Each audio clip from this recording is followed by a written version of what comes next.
Assalamualaikum warahmatullahi wabarakatuh. Alhamdulillahilladzi arsala rasulahu bil huda wa dinil haq liyudhhirahu 'alad dini kullihi wa kafa billahi shahida. Asyhadu an la ilaha illallah wahdahu la syarikalah wa asyhadu anna Muhammadan 'abduhu wa rasuluhu la nabiyya ba'dah. Allahumma salli wa sallim ala nabiyyina Muhammad wa ala alihi wa ashabihi ajma'in, amma ba'du. Sahabat Lembagum dimanapun berada, tema tausiah kali ini adalah pentingnya memegang teguh ajaran agama. Pentingnya memegang teguh ajaran agama. Dalam salah satu hadisnya, Rasulullah Shallallahu Alaihi Wasallam bersabda, "Bada'al Islamu ghariban, wa sayaudu ghariban kama bada'a, fatuba lil ghuraba." Rasulullah bersabda, "Bada'al Islamu ghariban." Islam itu pertama kali muncul dalam keadaan asing. Islam pertama kali muncul dalam keadaan asing, dalam keadaan aneh. Wa sayaudu ghariban kama bada'a, dan kelak Islam pun akan kembali asing sebagaimana awal kemunculannya. Dan kelak Islam akan kembali asing sebagaimana awal kemunculannya. Fatuba lil ghuraba, maka berbahagialah bagi orang-orang yang asing itu. Sahabat Lembagum dimanapun berada, hadis ini merupakan sebuah hadis sahih yang diriwayatkan oleh Imam Muslim dan bisa kita temukan dalam kitab hadis Sahih Muslim. Rasulullah memberikan penjelasan kepada kita. Ada 3 hal setidaknya, ada 3 poin yang bisa kita garis bawahi, ada 3 poin yang perlu kita catat dari hadis yang disampaikan oleh Rasulullah tersebut. Yang pertama, Rasulullah menyatakan, "Bada'al Islamu ghariban." Islam pertama kali muncul dalam keadaan asing. Bada'al Islamu ghariban, Islam pertama kali muncul dalam keadaan asing. Apa maksudnya? Maksudnya adalah Rasulullah menjelaskan kepada kita bahwa ketika Islam pertama kali dibawa risalahnya oleh Rasulullah, itu adalah sebuah ajaran, sebuah ajakan dari Rasulullah kepada umat manusia kala itu yang memang melawan keadaan mayoritas kala itu, mendobrak kemapanan mayoritas kala itu. Kenapa? Bayangkan pada saat itu di kalangan masyarakat Quraisy di kota Mekah, masyarakatnya sudah terbiasa menyembah berhala. Di mana-mana orang itu menyembah berhala, begitu ya. Jadi menyembah berhala dari mulai pagi, siang, sore, malam. Mereka semua itu menyembah berhala.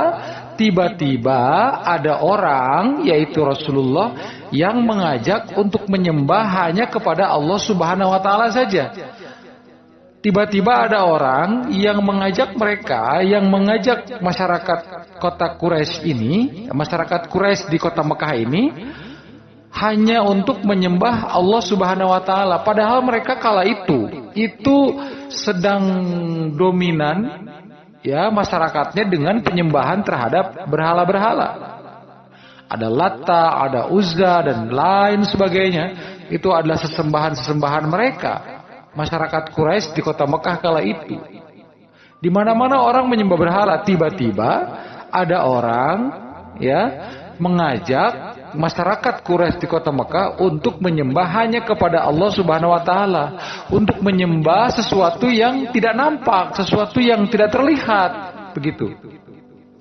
Nah, itulah sebabnya maka Rasulullah menyatakan bada'al Islamu ghariban. Islam itu pertama kali muncul dalam keadaan asing. Maksudnya apa? Maksudnya asing dalam pandangan masyarakat kala itu, dianggap aneh. Ajakan ini dianggap aneh, gitu. Orang-orang sedang menyembah berhala, berhala yang mereka bisa lihat dengan mata begitu, mereka sembah, ya. Tiba-tiba Rasulullah mengajak hanya untuk menyembah Allah Subhanahu wa taala. Itulah makanya Islam di awal kemunculannya disebut dengan keadaan asing, ya. Dalam keadaan asing, dalam keadaan aneh. Jadi Rasulullah ini dianggap sebagai orang aneh begitu, ya. Dianggap sebagai orang aneh karena mendobrak kemapanan kala itu, yaitu masyarakatnya menyembah berhala, kemudian Rasulullah mengajak hanya untuk menyembah Allah. Nah, itu yang pertama. Dan sebetulnya maknanya bukan hanya soal penyembahan asalnya menyembah berhala dan juga kemudian diajak untuk menyembah Allah saja, bukan. Tapi ini cakupan maknanya luas, ya. Bukan hanya soal penyembahan saja, tapi ini juga termasuk dalam segala hal, ya. Misalnya kala itu sedang dominan kondisi bahwa hamba sahaya, ya, budak itu, hamba saya itu sama seperti barang, ya, bisa diperjualbelikan, sama seperti binatang, sama seperti barang yang bisa diperjualbelikan. Dia tidak berkuasa terhadap dirinya sendiri, tapi tergantung majikannya, ya. Hamba sahaya itu. Padahal mereka sesama manusia juga, tapi mereka diperlakukan sama seperti barang, bisa diperjualbelikan dan lain sebagainya begitu. Nah, masyarakatnya kala itu seperti itu begitu, menganggap bahwa budak hamba sahaya itu ya seperti itulah, sama seperti barang nilainya. Kemudian tiba-tiba muncul Islam, ya, muncul Islam yang mengajarkan kepada mereka bahwa seluruh manusia itu sama dalam pandangan Allah, yang membedakan adalah ketakwaannya begitu, ya. Seluruh manusia itu sama dalam pandangan Allah, yang membedakan adalah tingkat ketakwaannya begitu. Nah, ini kan sebuah ajaran yang mendobrak kemapanan kala itu begitu. Karena di antara mereka kala itu ada perbedaan antara hamba sahaya, ya, dengan orang-orang merdeka. Orang-orang merdeka itu adalah orang-orang yang berkuasa terhadap dirinya sendiri, sedangkan hamba sahaya tidak bisa. Hamba sahaya itu tergantung majikannya begitu, ya. Hamba sahaya itu statusnya sama seperti barang, bisa diperjualbelikan begitu, ya, bisa diwariskan dan lain sebagainya begitu. Jadi ajaran Islam itu muncul, ya, mengajak kepada ajaran dari Allah Subhanahu wa taala bahwa seluruh manusia itu dalam pandangan Allah itu sama begitu. Yang membedakan adalah ketakwaannya. Nah, itulah sebabnya Islam disebut asing ketika pertama kali muncul, ya. Di awal kemunculannya Islam dianggap sebagai sesuatu yang asing, sebagai sesuatu yang aneh. Dan ini masih banyak hal-hal lain juga, ya, selain dua contoh yang telah dipaparkan tadi. Nah, kemudian dalam kalimat berikutnya Rasulullah mengatakan wasayaudu ghoriban kama bada'a. Wasayaudu ghoriban kama bada'a, dan kelak kata Rasulullah, Islam akan kembali asing sebagaimana awal kemunculannya. Dan kelak kata Rasulullah, Islam akan kembali asing sebagaimana awal kemunculannya. Apa maksudnya? Maksudnya adalah bahwa kelak semakin mendekati akhir zaman, Islam itu akan kembali asing sebagaimana awal kemunculannya. Tadi kan Islam asing di awal kemunculannya, ya. Islam asing di awal kemunculannya ketika di kota Mekah begitu, karena mendobrak kemapanan kala itu. Nah, kemudian kata Rasulullah memberikan peringatan kepada kita, wasayaudu ghoriban kama bada'a, dan kelak Islam akan kembali asing sebagaimana awal kemunculannya. Maksudnya apa? Maksudnya bahwa Islam itu lama-kelamaan ajarannya akan semakin menghilang begitu. Akan semakin pudar, semakin mendekati akhir zaman itu. Ya, karena memang kan dalam hadis dikatakan bahwa kiamat itu akan terjadi dan akan dialami oleh orang-orang durhaka saja. Jadi sudah tidak ada lagi orang-orang beriman ketika kiamat terjadi. Karena memang orang-orang beriman itu akan diwafatkan semuanya oleh Allah Subhanahu wa taala sebelum kiamat terjadi. Jadi kiamat itu terjadi hanya akan dialami secara langsung oleh orang-orang yang durhaka saja, orang-orang yang beriman, ya, orang-orang yang beramal soleh, orang-orang yang baik dalam pandangan Allah tidak akan mengalami kejadian huru hara kiamat itu, ya, huru hara kiamat yang sangat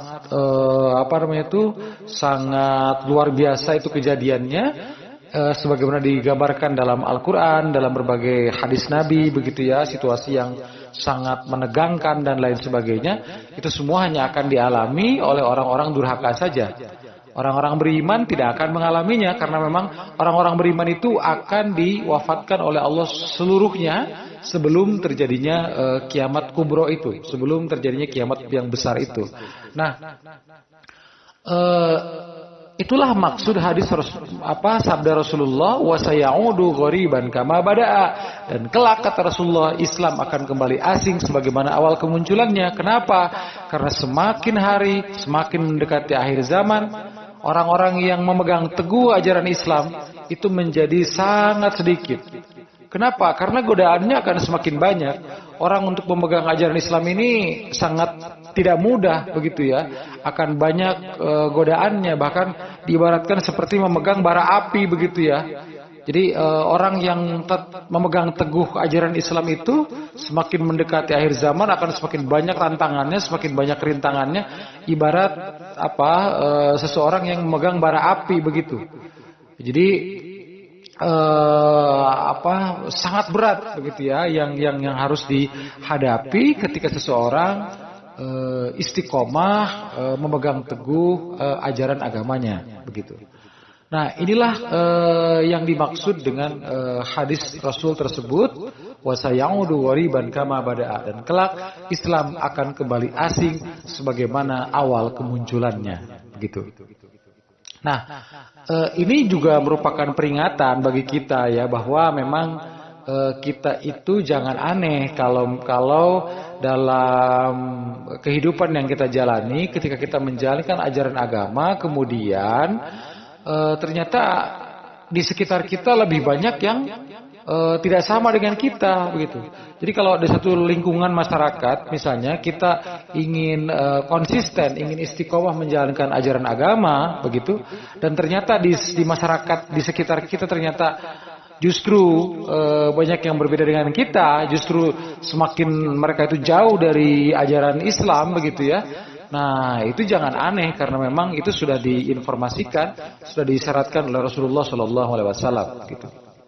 Nah, kemudian kalimat terakhir adalah kata Rasulullah, fatuba lil ghuraba, maka berbahagialah bagi orang-orang yang asing itu.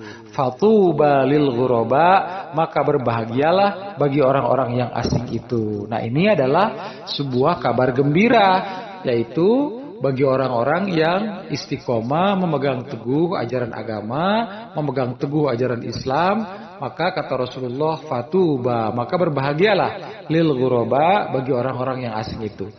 Kenapa kalimatnya Rasulullah menggunakan kalimat fatuba lil ghuraba, maka berbahagialah bagi orang-orang yang asing itu? Maksudnya adalah bahwa orang-orang yang istiqomah memegang teguh ajaran agama Islam itu semakin hari semakin berkurang, semakin hari semakin sedikit, semakin hari semakin menjadi minoritas, begitu. Sehingga karena menjadi minoritas, maka seolah-olah mereka itu menjadi orang yang asing di lingkungannya, begitu. Orang-orang yang asing di lingkungannya. Kenapa? Karena orang lain sebagian besar sudah menjauh dari ajaran Islam, sudah meninggalkan ajaran Islam, sedangkan dia masih konsisten memegang teguh ajaran Islam, masih konsisten istiqomah memegang teguh ajaran agama, sehingga dia menjadi orang yang asing di lingkungannya. Itulah yang dimaksud dengan kalimat fatuba lil ghuraba, maka berbahagialah bagi orang-orang yang asing itu.